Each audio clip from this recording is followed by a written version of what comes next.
Hola, bienvenidos. Mi nombre es Enrique Feynman y vamos a hablar de uno de los temas más atractivos de la insuficiencia cardíaca, que es el que tiene que ver con la fisiopatología. En primer lugar, vamos a hablar de la insuficiencia cardíaca con fracción de eyección preservada. Como ustedes saben, del punto de vista clínico, de lo que nos dicen las guías, la insuficiencia cardíaca se divide en fracción de eyección reducida, que es aquella que tiene 40% o menos de fracción de eyección; insuficiencia cardíaca con fracción de eyección preservada, que es aquella que tiene 50% o más de fracción de eyección; e insuficiencia cardíaca con fracción de eyección levemente reducida, que es aquella que va entre 41 y 49% de fracción de eyección. Sin embargo, esta es una clasificación clínica. Fisiopatológicamente podemos dividirla en dos grandes grupos: dos enfermedades que tienen una expresión clínica signo-sintomatológicamente parecida, pero fisiopatologías diferentes: fracción de eyección reducida y fracción de eyección preservada. La insuficiencia cardíaca con fracción de eyección reducida, conceptualmente, podemos plantear que se trata de un problema originariamente cardíaco y que, a medida que la enfermedad progresa, va a ir comprometiendo el resto de la economía del organismo. Distinto es la insuficiencia cardíaca con fracción de eyección preservada. Lo primero que tengo para decir es que esta enfermedad no es la hermanita menor de la insuficiencia cardíaca con fracción de eyección reducida. Son dos enfermedades diferentes. Y si tuviéramos que conceptualizarlo, podríamos decir que se trata de una enfermedad sistémica con un fuerte componente inflamatorio que termina generando compromiso cardíaco. Hay una secuencia entre las comorbilidades. Lo que actualmente, y lo vamos a discutir, más en boga está es la adiposidad como determinante de la insuficiencia cardíaca. Esto va a generar restricción al llenado del ventrículo, retención hidrosalina, redistribución de la volemia, y esto va a provocar insuficiencia cardíaca. Tan así es que a lo largo del tiempo hemos intentado tratar a la insuficiencia cardíaca con fracción de eyección preservada como si fuera una variante de la fracción de eyección reducida. ¿Y qué es lo que pasó? Sistemáticamente fracasamos, no alcanzamos los objetivos de los estudios, sencillamente porque creíamos que los mecanismos fisiopatológicos eran los mismos. Cuando cambiamos esa concepción y empezamos a tratar esta enfermedad a partir del inicio, componente fundamentalmente de obesidad, adiposidad, en cierto modo diabetes, en cierto modo inflamación, y utilizamos finerenona, agonista de los receptores de los GLP-1 y SGLT2, ahí fuimos exitosos en el tratamiento de esta enfermedad. Me pueden decir, sí, también las mismas drogas o muchas de estas drogas las usamos en la fracción reducida. Sí, pero los mecanismos por los cuales son efectivas son diferentes. Bien, vamos a hablar de insuficiencia cardíaca con fracción de eyección mayor de 40%. ¿Por qué esta división? Porque los estudios que evaluaron las drogas tuvieron como techo de fracción de eyección 40%, con lo cual quedaron agrupados por falta de evidencia todos aquellos que tenían más de 40. ¿Cuál es mi interpretación? ¿De qué se trata este rango de fracción de eyección? Fundamentalmente de una zona donde se superponen, donde se mezclan pacientes que tienen insuficiencia cardíaca con fracción de eyección reducida junto con aquellos que tienen fracción de eyección preservada. De manera que los que fisiopatológicamente tienen activación neurohormonal y se comportan como reducidos, se van a beneficiar como reducidos. Los que se comportan como preservados no se van a beneficiar con el tratamiento de los reducidos. Entonces, podemos observar cómo, a medida que va aumentando la fracción de eyección, va disminuyendo la efectividad de los tratamientos para fracción de eyección reducida. Lo primero que podemos decir es que el techo de fracción de eyección pareciera ser bastante mayor que 40%, en general más cercano a 60%. Pero ¿por qué a medida que aumenta la fracción de eyección va disminuyendo el beneficio de estas intervenciones? Esto es algo a título personal, pero probablemente lo que yo al menos interpreto es que es una zona donde se mezclan pacientes. El beneficio en el que se comporta como un reducido va a ser el mismo, tenga 55% o tenga 35% de fracción de eyección. Lo que pasa es que cuando yo tengo pacientes con 30% de fracción de eyección, todos se comportan como reducidos. Cuando yo tengo un paciente que tiene 45% de fracción de eyección, va a haber algunos que están evolucionando a un deterioro de la función sistólica, por ejemplo, un paciente coronario que tuvo un gran infarto y que nosotros vamos viendo cómo va deteriorando su función sistólica. Ese paciente probablemente se comporta como un paciente con disfunción sistólica, con activación neurohormonal y con respuesta a los tratamientos de insuficiencia cardíaca con fracción de eyección reducida. Pero en ese mismo grupo de fracción de eyección se superponen pacientes que tienen un comportamiento de insuficiencia cardíaca con fracción de eyección preservada. De manera que al diluirse la cantidad de pacientes, a medida que va aumentando la fracción de eyección, va habiendo más preeminencia de pacientes con fracción de eyección preservada y en consecuencia el beneficio de las drogas moduladoras de los mecanismos neurohormonales va disminuyendo a medida que aumentamos la fracción de eyección hasta que llegamos a un punto en el cual no podemos demostrar que exista beneficio. Dicho todo esto, vamos a meternos ahora sí en aquellos que tienen 50% o más de fracción de eyección, insuficiencia cardíaca con fracción de eyección preservada.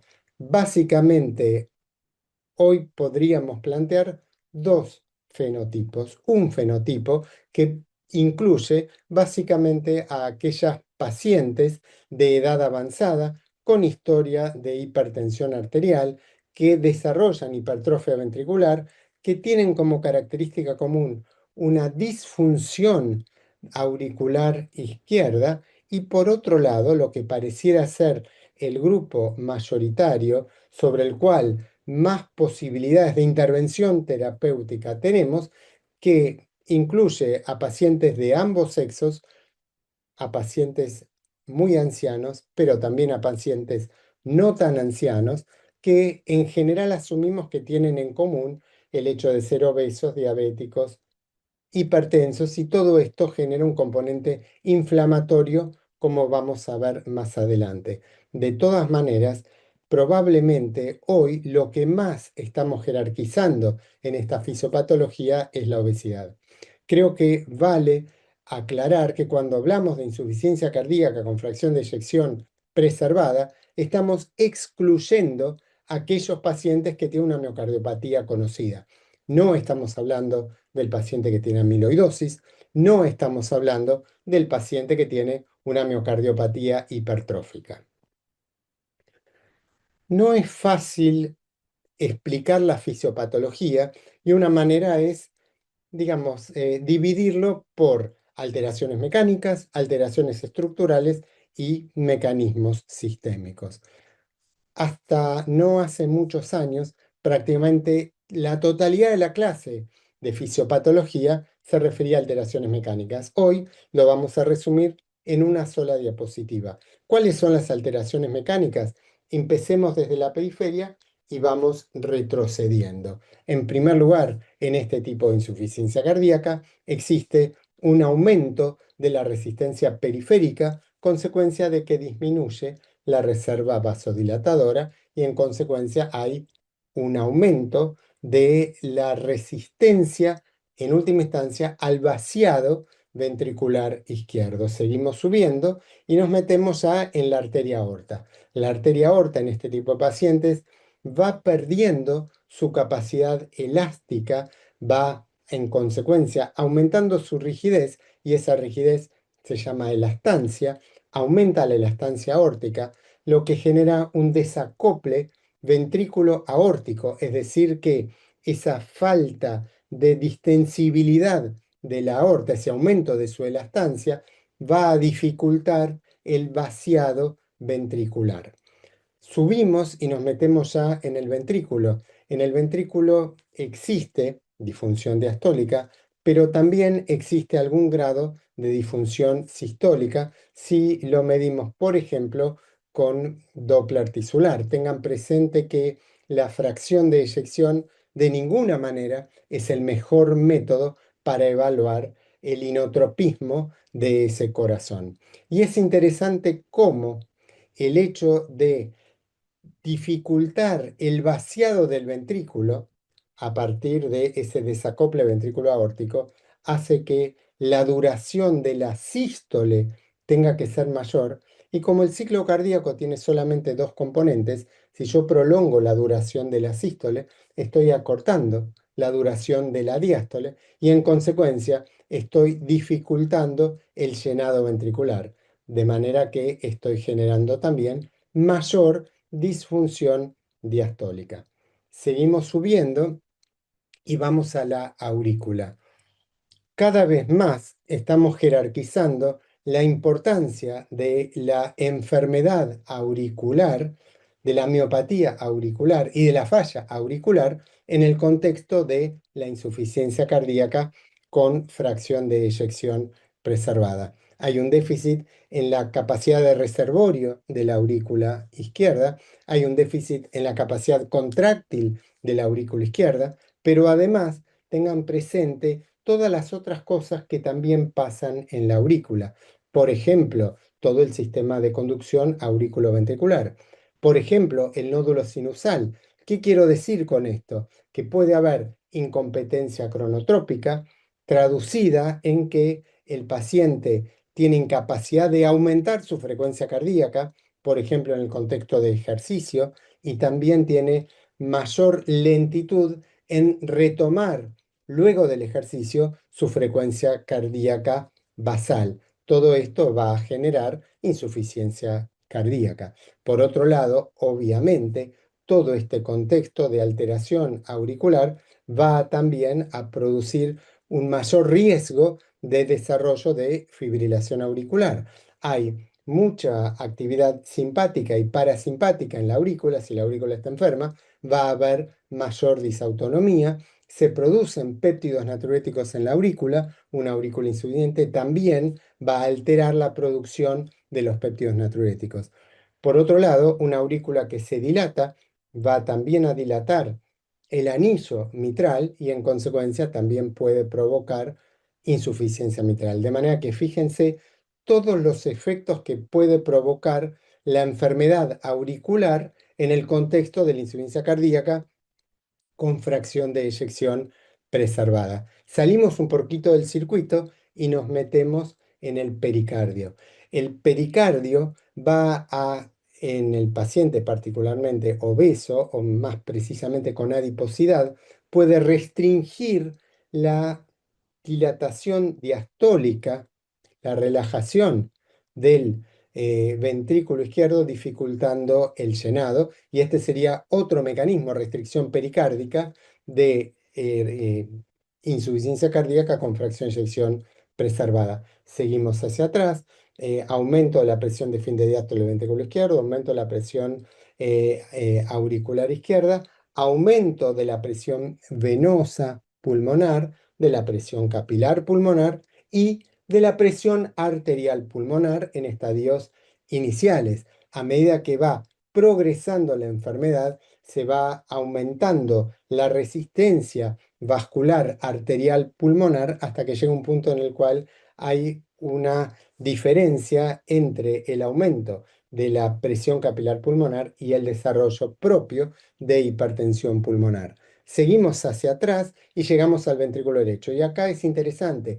Hay dos razones por las cuales el ventrículo derecho puede disfuncionar. Una razón es consecuencia del aumento de su poscarga por hipertensión pulmonar, pero a igual presión pulmonar, el ventrículo derecho, el paciente con insuficiencia cardíaca con fracción de eyección preservada está más comprometido. Es decir, que la misma enfermedad también, más allá de la presión pulmonar, compromete al ventrículo derecho. Y ahora vamos hacia el sistema venoso. Es interesante, en este tipo de pacientes se produce fundamentalmente por una descarga simpática que va a generar venoconstricción del lecho esplácnico, que tiene receptores alfa, y eso va a generar un volcado de la volemia hacia la circulación efectiva, que va a ir desde la vena cava inferior hacia el corazón, que por todo ese déficit en su función diastólica va a ser incapaz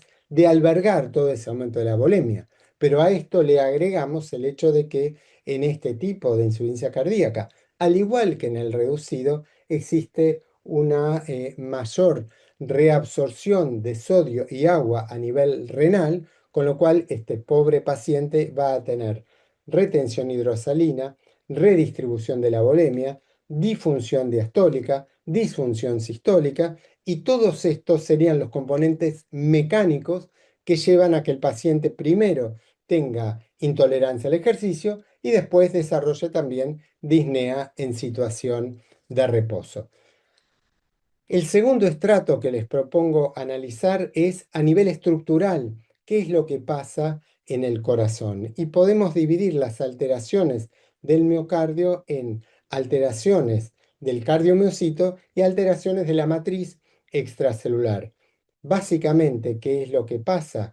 Que los fibroblastos aumentan la producción de fibras colágenas, de fibras elásticas, al mismo tiempo que disminuye la producción de metaloproteinasas de la matriz, cuya función es degradar estas fibras, de manera que el tejido fibroso miocárdico va a aumentar y en consecuencia va a dificultar la distensión de ese miocardio, generando, por supuesto, un déficit en el llenado, es decir, disfunción diastólica. Nos metemos ahora en las alteraciones del miocito, y esto es interesante. ¿Qué es lo que pasa a nivel del miocito? Por un lado hay una disminución de la actividad de la guanilato ciclasa, en consecuencia hay menos síntesis de GMP cíclico, el GMP cíclico va a disminuir la proteinquinasa G y esto va a disminuir la fosforilación de la titina,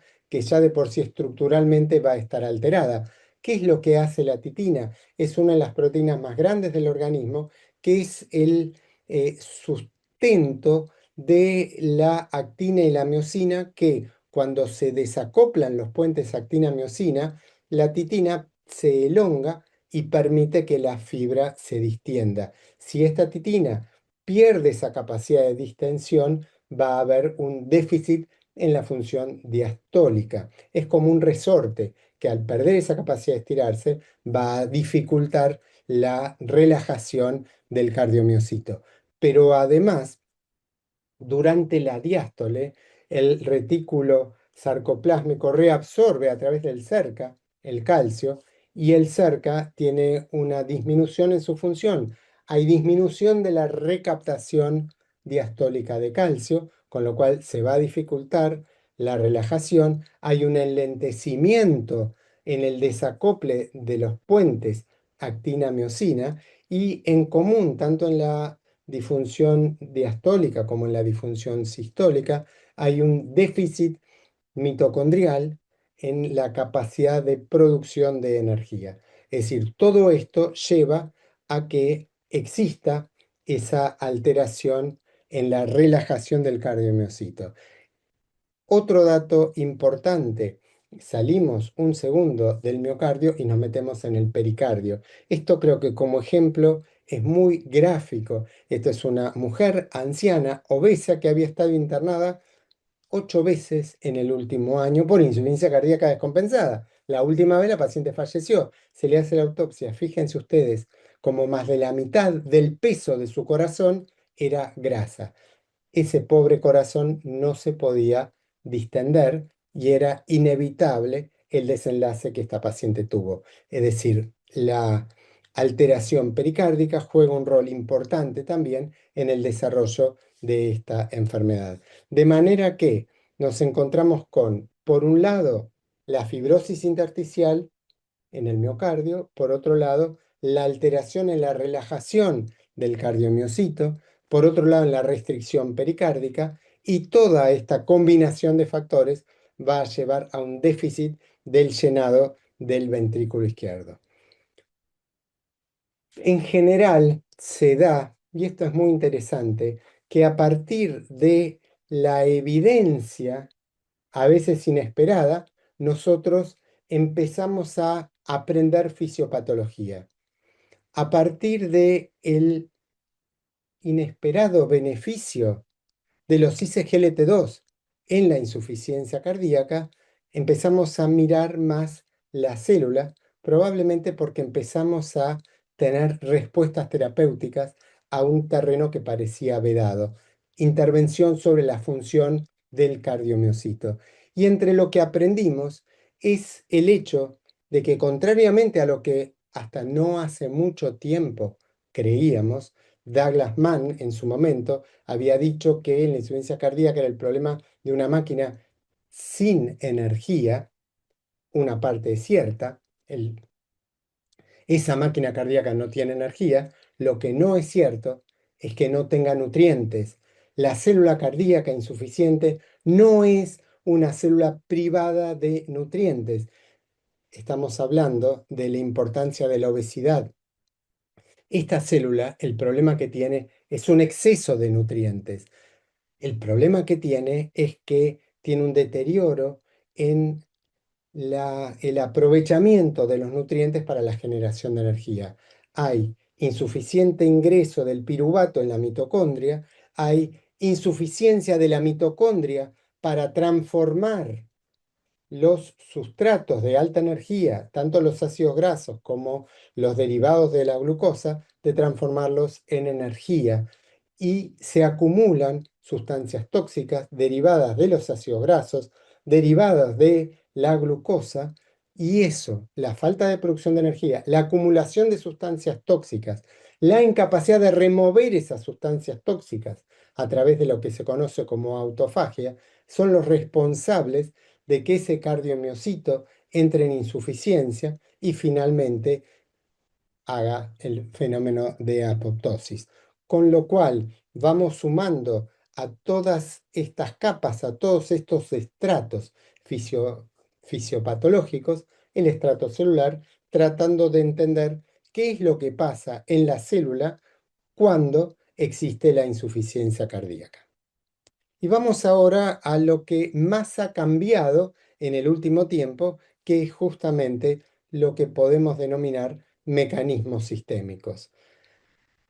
Seguramente todos han escuchado más de una vez que la insuficiencia cardíaca con fracción de eyección preservada es una enfermedad multicausal, heterogénea, porque responde, así como les dije al principio, es una enfermedad de comorbilidades, responde a que diferentes patologías pueden generar en común insuficiencia cardíaca.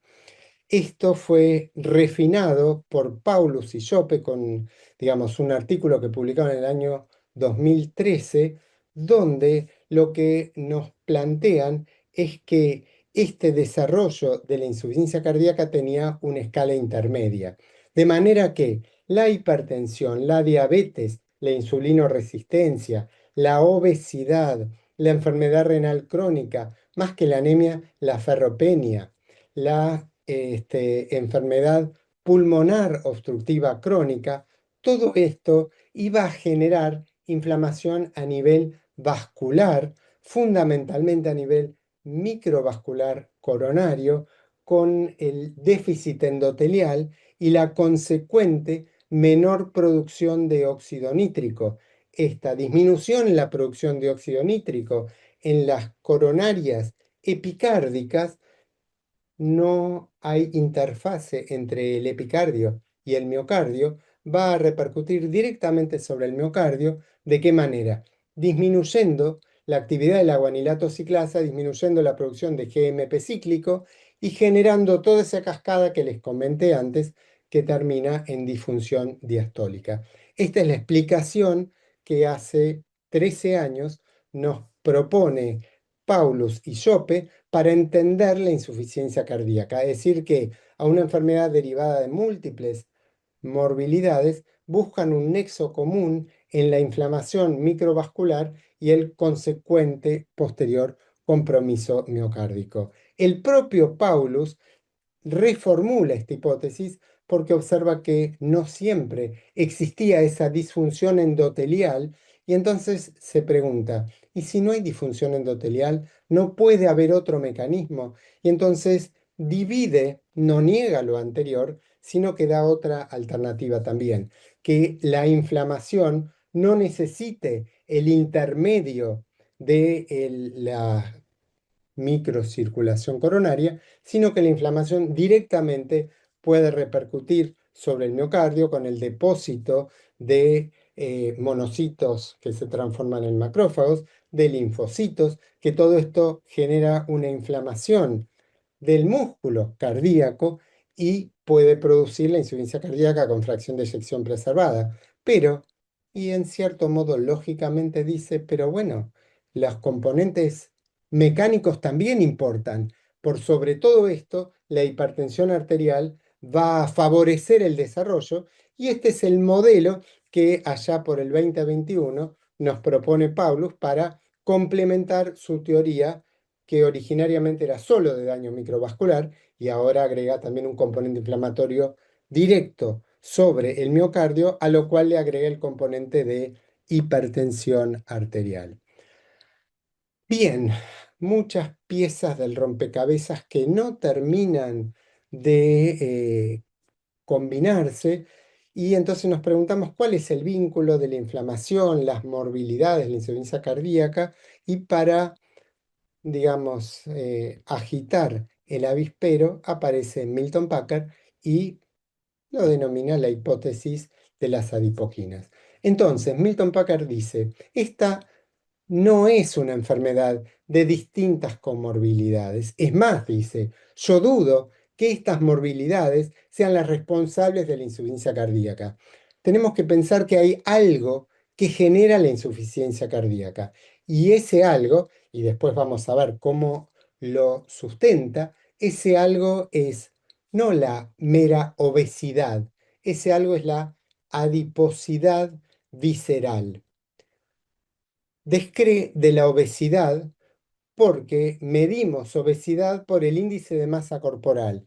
Y el índice de masa corporal aumentado puede estar aumentado por aumento de la grasa, por supuesto, pero también puede estar aumentado por aumento de la masa muscular, como sería el caso de un deportista, por ejemplo, un rugbyer o un pesista, un fisicoculturista, que va a tener un índice de masa corporal aumentado, pero no va a tener exceso de grasa, va a tener mucho músculo, mucha masa magra. Entonces, lo que jerarquiza es la adiposidad medida de una forma clínica sencilla por la relación entre el diámetro de la cintura y la altura, o en forma más específica, por una resonancia magnética que evalúa los depósitos viscerales de grasa, fundamentalmente la grasa pericárdica y por supuesto también la grasa epicárdica. Lo que propone Packer es que esta adiposidad va a ser la responsable de muchas enfermedades, va a ser la responsable de todas estas otras que planteaba Paulus como causa de la insuficiencia cardíaca. Packer dice, no hace falta. La adiposidad genera hipertensión arterial, genera diabetes, insulino, resistencia, favorece el desarrollo de fibrilación auricular, no solo genera aumento de la retención de líquidos, sino también que produce fibrosis renal y desarrollo de enfermedad renal crónica. Pero además de todo esto, la adiposidad genera inflamación y la inflamación genera insuficiencia cardíaca, pero además puede ser que el aumento de las adipoquinas liberadas por el tejido adiposo directamente genere insuficiencia cardíaca, bypassando todos los otros mecanismos. Con lo cual, lo que se pregunta Packer es, ¿son la diabetes, la insulinoresistencia, la hipertensión arterial causas de insuficiencia cardíaca o meramente son concomitancias, pero no es la insulinoresistencia la que me va a generar insuficiencia cardíaca con fracción de eyección preservada y como vamos a ver más adelante, lo sustenta desde distintas posiciones. Porque no me quiero olvidar de decirlo, por ejemplo, hay estudios que evalúan el aumento de la presión capilar pulmonar en relación con la adiposidad o la obesidad y en relación con la insulinoresistencia o la diabetes. ¿Y qué es lo que encuentran? Que el paciente con diabetes o insulinoresistencia tiene más alta la capilar pulmonar, siempre y cuando sea obeso. El paciente obeso siempre tiene más aumentada la presión capilar pulmonar. Es decir, que si un paciente es diabético y es obeso, tiene aumentada la presión capilar pulmonar. Si es obeso y no es diabético, también tiene aumentada la presión capilar pulmonar. Ahora, si es diabético o insulino resistente y no es obeso, su presión pulmonar es similar a de un paciente con insuficiencia cardíaca con fracción de ejecución preservada que no tenga diabetes o insulinoresistencia. Es decir, que el núcleo del problema, de acuerdo con esta visión actual de Milton Packard, no pasa por la insulinoresistencia, no pasa por la diabetes, sino que pasa por la adiposidad. Vale remarcar, y yo lo digo como un dato de admiración, no como una crítica, la gran capacidad de cambiar su opinión en función de la evidencia que va teniendo Packard, porque el mismo Packard hace alrededor de 6 o 7 años nos enseñaba cómo la insulinoresistencia era la responsable de la insuficiencia cardíaca en general y en particular con fracción de eyección preservada. Es decir, evolución dinámica en función de los hechos. Bien, vamos mutando entonces de que se trata de una enfermedad heterogénea con múltiples determinantes, con una misma expresión clínica, a una teoría unificadora donde el eje de la enfermedad es la adiposidad. Vamos a ver un poquito qué es lo que pasa con la grasa.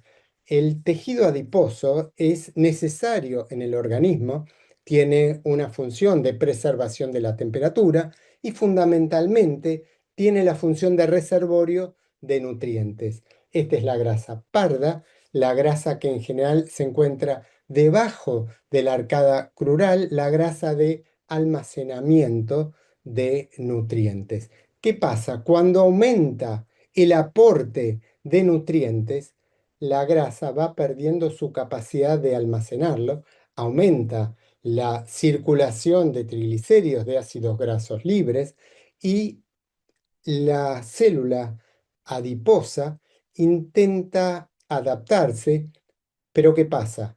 Va necesitando cada vez más energía, va teniendo menos aporte relativo de oxígeno, entra en hipoxia relativa, pierde la capacidad de replicarse, pierde la capacidad de hiperplasia, que es justamente de replicarse, y entonces va creciendo, se hipertrofia, se transforma en grasa disfuncionante, disminuye la proporción de grasa parda, aumenta la proporción de grasa blanca, y esta grasa blanca es, en el paciente obeso, el mayor órgano endocrino del organismo, cuyas hormonas se llaman adipoquinas y van a ser las responsables de procesos fibróticos, inflamatorios y también un efecto antidiurético. Y si ustedes se fijan,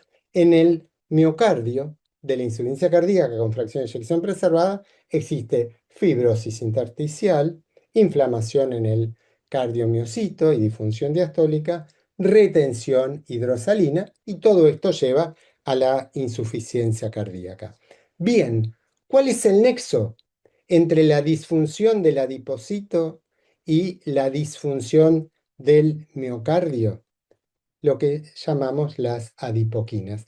Hay distintos tipos de adipoquinas, derivados o polipéptidos y proteínas, lípidos como por ejemplo los esteroides, ácidos grasos, y otras sustancias también que en situación fisiológica van a tener un efecto protector, un efecto nutritivo, como dice el doctor Packer. La grasa enojada es la grasa que va a liberar adipoquinas que van a ser perjudiciales, van a tener un efecto prohipertrófico, proinflamatorio y que van a enfermar a el miocardio.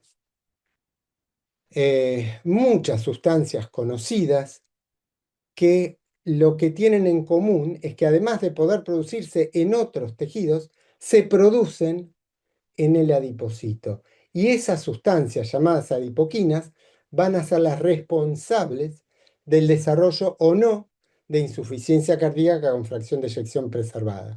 En circunstancias fisiológicas, Packer agrupa una serie de adipoquinas que tienen efecto nutritivo, efecto antiinflamatorio, efecto cardioprotector, efecto pronatriurético, que están normales en los individuos sanos, pero disminuyen su concentración en los individuos que tienen obesidad, que tienen adiposidad, que tienen grasa inflamada. Al mismo tiempo que en este tipo de pacientes disminuyen las adipoquinas del grupo 1, el ejemplo máximo sería la adiponectina, aumentan las adipoquinas del dominio 3 y en consecuencia hay un predominio de aquellas adipoquinas que van a hacer todo lo contrario. Van a propender a la inflamación, van a propender a la hipertrofia, van a tener un efecto de retención hidrosalina, un efecto antinatriurético, y entonces la adiposidad va a llevar a la insuficiencia cardíaca. Si hay un dominio 1, un dominio 3, naturalmente hay un dominio 2. Este dominio 2 aparece en el paciente enfermo, en el paciente con adiposidad, y busca dos cosas. Por un lado, compensar aquella disminución de las adipoquinas del dominio 1 y por otro lado, contrarrestar el aumento de las adipoquinas del dominio 3. Sin embargo, resulta insuficiente y por eso el paciente termina desarrollando insuficiencia cardíaca con fracción de eyección preservada. Conceptualizando, aumenta el tejido adiposo, especialmente a nivel del epicardio y en general a nivel visceral esplácnico y también renal. Esto va a generar a nivel sistémico inflamación, va a producir un efecto por la inflamación y por el efecto directo de las adipoquinas, un daño cardiovascular, y como ejemplo podemos mencionar a la leptina, que en circunstancias fisiológicas es una hormona de la saciedad, excesiva, es una hormona proinflamatoria que además estimula la liberación de aldosterona, pero la aldosterona se libera no solo en la glándula suprarrenal, sino también en los adipocitos. El adipocito inflamado libera aldosterona. La aldosterona va a tener un efecto sistémico, pero también va a tener un efecto paracrino. ¿Por qué? Porque en el mismo adipocito existen receptores de los mineralocorticoides. Es decir, que la aldosterona producida en el adipocito va a estimular el receptor en el mismo adipocito que va a generar mayor respuesta inflamatoria. Y por supuesto, el efecto sistémico de la aldosterona va a ser a nivel miocárdico, desarrollo de fibrosis, a nivel renal, aumento de la reabsorción de sodio y agua. Por otro lado, otra adipoquina que también se produce ante el aumento y la enfermedad de la grasa, de la adiposidad, es la neprilicina. ¿Y qué hace la neprilicina? Degrada los péptidos natriuréticos, de manera que el pobre paciente que tiene aumento de la retención de líquido, que tiene constricción en el llenado, una restricción al llenado ventricular, además de todo eso, pierde su capacidad de protección con los péptidos natriuréticos por dos razones. Una que no está del todo conocida, que es que disminuye la producción de péptidos natriuréticos, y otra es que aumenta la degradación a partir del aumento de la neprilicina. Es decir, como van viendo, todo termina generando una tormenta perfecta de desarrollo de insuficiencia cardíaca, pero además de dificultad en su diagnóstico. Todo esto que va a producir rarefacción a nivel capilar, desarrollo de fibrosis, obviamente disfunción diastólica, retención hidrosalina y lo que hablábamos antes, la redistribución de la volemia, en síntesis, insuficiencia cardíaca. De manera que mutamos de una situación fisiológica donde el tejido adiposo saludable tiene un efecto de cardioprotección, un efecto natriurético, a un paciente que tiene insuficiencia cardíaca con fracción de eyección preservada, donde las adipoquinas del dominio 1 disminuyen, aumentan las adipoquinas del dominio 3, se produce entonces todo lo contrario, en lugar de cardioprotección, hipertrofia, fibrosis, en lugar de natriuresis, antinatriuresis, retención de sodio, retención de agua, fibrosis renal, insuficiencia cardíaca con fracción de eyección preservada. Fíjense ustedes qué interesante. Las drogas que resultan ser beneficiosas en esta patología tienen algo en común, que es que disminuyen la adiposidad visceral, encogen la grasa visceral. Lo mismo que observamos con la cirugía bariátrica, que también es beneficiosa. De manera que la adiposidad visceral hace que se transforme biológicamente el tejido adiposo, que cambie las citoquinas, perdón, las adipoquinas que va a producir. Esto tiene un efecto renal, inflamación sistémica, un efecto cardíaco, y todo esto nos lleva a que aumenta la volemia, disminuye la tolerancia a la distensibilidad del ventrículo izquierdo y genera insuficiencia cardíaca. Un párrafo del epicardio. La parte más importante del tejido adiposo enfermo es la adiposidad visceral, por dos razones. Primero, porque el epicardio y todo el pericardio van a constreñir el llenado ventricular, pero además la adiposidad visceral está pegada al miocardio y es la fuente más rápida de recepción de todas aquellas adipoquinas que perjudican a la función del corazón.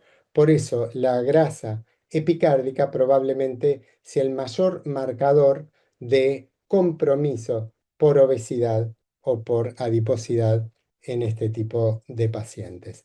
Bien, ¿en qué sustenta Milton Packer esta hipótesis unificadora a partir de las adipoquinas?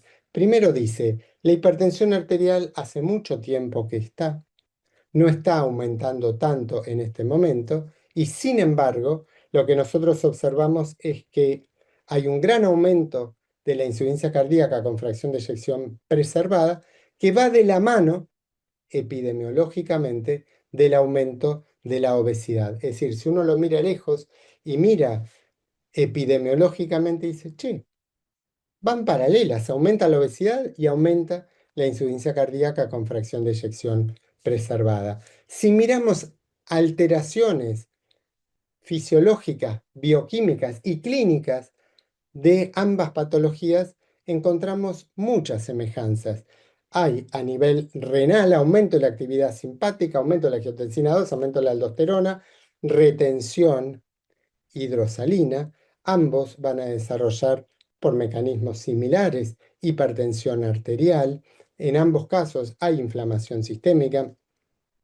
En ambos casos hay hipertrofia ventricular izquierda, sobrecarga de volumen, alteración del llenado diastólico, disfunción de la microvasculatura coronaria, fibrosis, de manera que tenemos indicios de que se trata de patologías que comparten demasiados mecanismos fisiopatológicos. Otro dato muy importante, en general, la mayoría de los estudios de insuficiencia cardíaca con fracción de eyección preservada, cuando evalúan el índice de masa corporal, encuentran que la media o la mediana es de 30. De manera que la mitad de los pacientes tienen obesidad medida por el índice de masa corporal.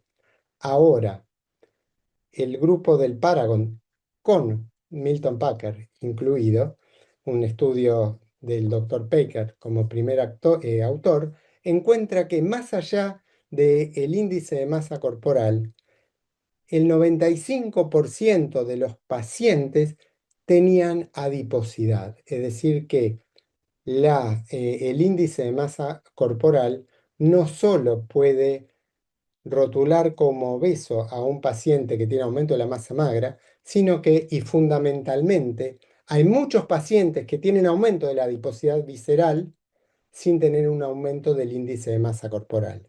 Fíjense, 50% aumento del índice de masa corporal, 95% aumento de la relación cintura-altura. Traducido en esta población, siempre uno se pregunta, ¿la población nuestra en Argentina es equiparable a esta otra población? Pero en principio lo que podemos decir, de acuerdo con esta evidencia, es que casi la totalidad de los pacientes con insuficiencia cardíaca con fracción de eyección preservada tienen aumento de la adiposidad. Y hay un grupo que después vamos a ver que sí, por supuesto, también es esperable que existan, que tienen otros mecanismos de la enfermedad. Siguiendo con sustentos de la hipótesis, la célula con insuficiencia cardíaca es una célula que tiene exceso de nutrientes. ¿Quién tiene exceso de nutrientes? El paciente que tiene exceso de adiposidad. Hay una relación lineal, aumenta la producción de las adipoquinas, que son cardiotóxicas, y aumenta el desarrollo de insuficiencia cardíaca con fracción de eyección preservada.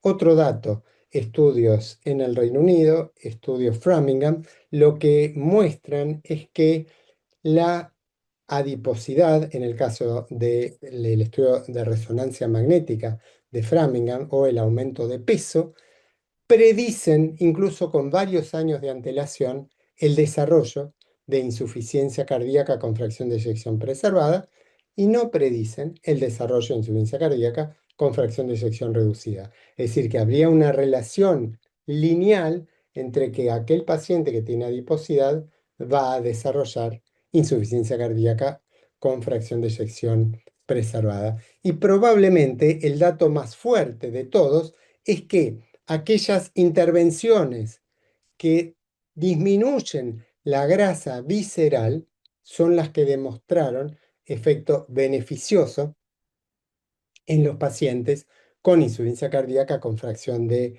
eyección preservada. Ya lo deben saber, tenemos una charla más adelante, pero los ICGLT2 disminuyen la adiposidad, los agonistas de los GLP-1 disminuyen la adiposidad, la finerenona demostró que el beneficio es mayor en aquellos pacientes con obesidad. Es decir, hay una confluencia de que aquellas drogas que tienen más efecto sobre la adiposidad tienen más beneficio sobre la insuficiencia cardíaca y, por supuesto, también la cirugía bariátrica que disminuye el peso, disminuye el índice de masa corporal y disminuye fundamentalmente la adiposidad y reduce la insuficiencia cardíaca con FEI preservada. De manera que existe un paralelismo en la epidemiología de la obesidad y de la insuficiencia cardíaca. Hay semejanzas fisiopatológicas, clínicas y bioquímicas. Existe una cuasi universalidad, es decir, que casi todos los pacientes con IC con FEI preservada tienen adiposidad. La obesidad, la adiposidad lleva un exceso de nutrientes. El exceso de nutrientes es clave para la generación de insuficiencia cardíaca con fracción de eyección preservada. Las adipoquinas cardioactivas se sintetizan en los adipocitos. Esto es muy interesante. La adiposidad y las adipoquinas preceden aún en años al desarrollo de la insuficiencia cardíaca con fracción de eyección preservada. Y por último, intervenciones específicas sobre el tejido adiposo son beneficiosas en la insuficiencia cardíaca con fracción de eyección preservada. En resumen, la adiposidad genera una expansión y una transformación biológica de la grasa visceral. Esto produce una alteración en la síntesis de las adipocitoquinas y va a traer dos consecuencias. A nivel renal, fibrosis renal, pero fundamentalmente aumento de la reabsorción de sodio y agua. A nivel cardíaco, por efectos parácrinos, va a generar injuria miocárdica, fibrosis. Todo esto va a producir, por un lado, aumento del volumen del llenado del ventrículo izquierdo y por otro lado una disminución en la distensibilidad, en la complacencia de esta cavidad y en consecuencia una conjunción de factores que llevan a la insuficiencia cardíaca con fracción de eyección preservada. Es absolutamente válida la pregunta de, che, es muy interesante, pero ¿todos los pacientes responden exclusivamente a este modelo? Bueno, eh, pareciera, siempre de acuerdo a la propuesta del autor, de que hay un grupo que no. Y uno se pregunta, ¿será este el único grupo? Pero bueno, por lo menos existe un lugar para lo que les decía al principio. Mujeres ancianas con historia de hipertensión, con hipertrofia ventricular, con agrandamiento auricular izquierdo, que van a desarrollar también insuficiencia cardíaca con fracción de eyección preservada. Para terminar, el conocimiento se encuentra en pleno desarrollo. Mientras preparaba esta charla, yo me preguntaba, si la doy el año que viene, ¿daré lo mismo? O a lo mejor habrá otro salto y tendré que hablar de un mecanismo fisiopatológico que hoy por hoy no conocemos, como a lo mejor un par de años atrás no se nos ocurría centrar la charla de insuficiencia cardíaca con fracción de eyección preservada, centrarla en la adiposidad. Hoy por hoy esto es lo que tenemos, lo que manejamos, lo que no quiere decir que sea la verdad eterna. Es lo que hoy entendemos como la verdad, no por una cuestión de capricho, sino por una suma de argumentos que hacen que suene plausible. Fundamentalmente, la respuesta terapéutica que explicaría esta fisiopatología. Novedoso es que se cambia el concepto de una enfermedad multifactorial, que seguramente si ustedes leen artículos, incluso del 2026, vamos a ver que la insuficiencia cardíaca con fracción de eyección preservada es una enfermedad multifactorial y Milton Packer en el año 2025 nos hace que nos replanteemos si realmente es una enfermedad multifactorial o es una enfermedad que depende de la adiposidad y de la alteración en la producción de adipocitoquinas. Como les decía antes, el principal sustento es la respuesta a aquellas terapéuticas que disminuyen la adiposidad y del punto de vista práctico nos genera mucha expectativa positiva porque en última instancia una mejor comprensión fisiopatológica nos va a llevar a poder tener mejores herramientas terapéuticas, farmacológicas y no farmacológicas, como para poder ayudar a que esta patología que va creciendo pueda reducirse y mejorar la calidad de vida de estos pacientes. Bueno, muchas gracias.